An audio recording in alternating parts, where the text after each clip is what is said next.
Bonjour à toutes et à tous, on est là pour la condensée de la quotidienne qu'on a enregistrée ce matin avec Diana et Raphaël. Salut à tous. On va donc vous présenter quelques sujets qu'on a sélectionnés parmi tous les sujets qu'on a abordés ce matin. Et on commence tout de suite avec la grosse coupure télécom qu'il y a eu hier en Ukraine, Diana.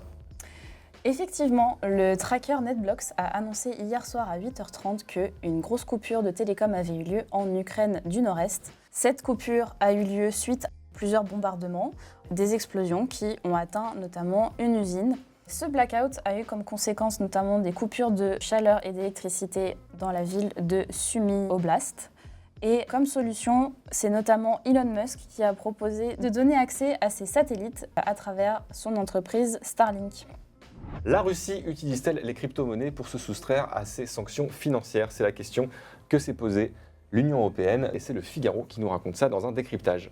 L'UE s'inquiète en effet que le Bitcoin, l'Ethereum, etc. soit une voie de contournement pour éviter les barrières mises en place depuis quelques jours.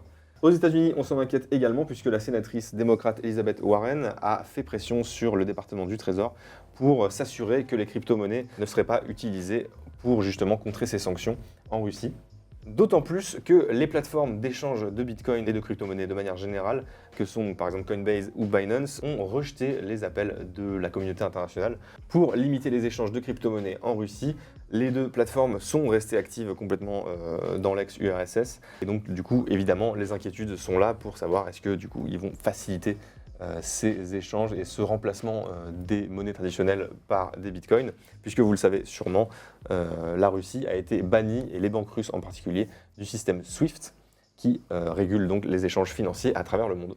De l'autre côté du globe, on part aux États-Unis où une affaire de plus risque de secouer la communauté afro-américaine. Vous vous souvenez sûrement de la triste tragédie qui a frappé les États-Unis en 2020 avec la mort de George Floyd qui avait été assassiné par des policiers et notamment le policier Derek Chauvin qui a eu ensuite un procès dans lequel il y a eu plusieurs émeutes, etc. Pendant ce procès, les autorités du Minnesota avaient mis en place un système appelé Operation Safety Net qui permettait de justement monitorer ces émeutes, d'éviter qu'il y ait des débordements, etc.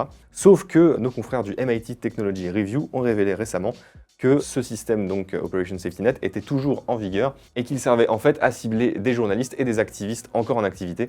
C'est donc un scandale de plus pour la police américaine aux États-Unis qui risque d'en entendre encore beaucoup parler.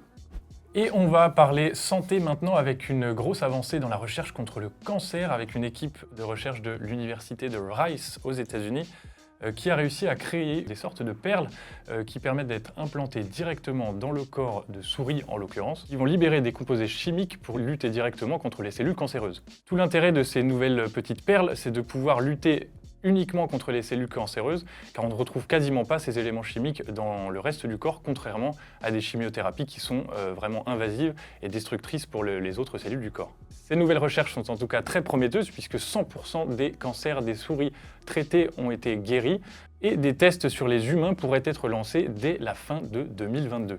On parle maintenant de software avec les nouvelles annonces de iOS 15.4. Il se trouve qu'il va y avoir pas mal de nouveautés dans ce nouvel OS, notamment la possibilité de faire du Face ID avec un masque. Bon, alors, il se trouve que maintenant, malheureusement, ce sera plus forcément pratique pour nous en France, étant donné que les masques ne seront plus forcément obligatoires, mais c'est quand même intéressant pour d'autres pays, et au cas où on aura besoin d'en remettre, on sait jamais.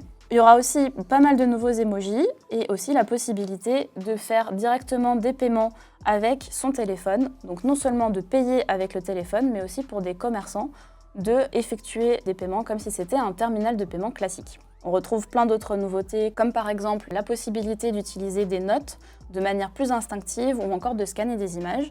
On attend en tout cas de voir ce que va donner cette nouvelle update. On a fini la partie software, on enchaîne avec la partie hardware. Et oui, puisque je vais vous parler de processeurs cette fois, on a enfin pu tester les premiers Ryzen 6000, la nouvelle génération des processeurs d'AMD.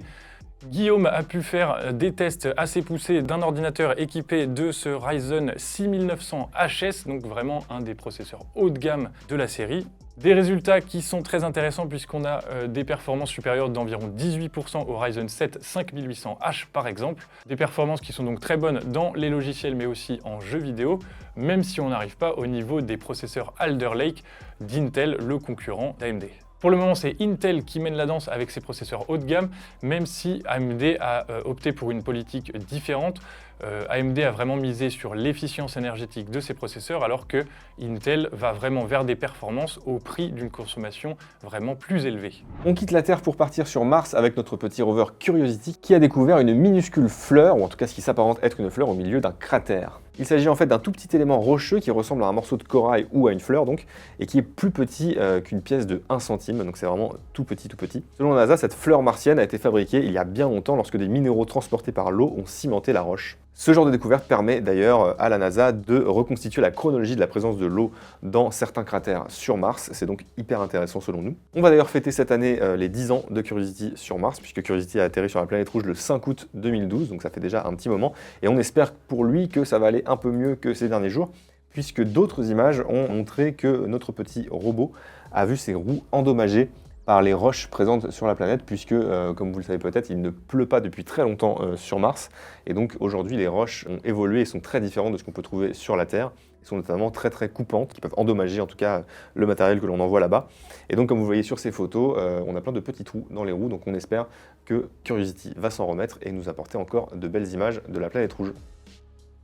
On quitte l'espace pour arriver dans le métavers, avec une grande actu concernant le monde de l'art. En effet, la maison d'enchères Sotheby's, une maison historique puisqu'elle existe depuis le XVIIIe siècle, a décidé de se lancer dans les NFT. Effectivement, elle a lancé sa plateforme Sotheby's Metaverse qui va lui permettre de vendre des NFT aux enchères, tout comme n'importe quelle œuvre d'art comme elle le faisait avant. Cette nouvelle est plutôt révolutionnaire étant donné que cela suggère que les NFT font partie à part entière du monde de l'art.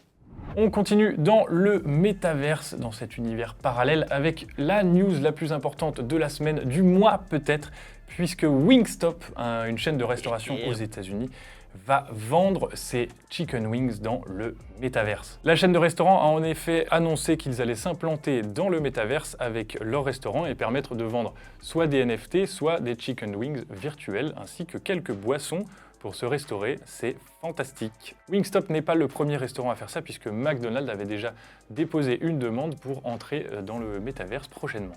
Sur cette dernière news, on vous souhaite un bon appétit si vous allez manger, sinon une bonne fin de journée, une bonne matinée, que sais-je. On se revoit très bientôt pour une nouvelle condensée sur la page des numériques. Absurde.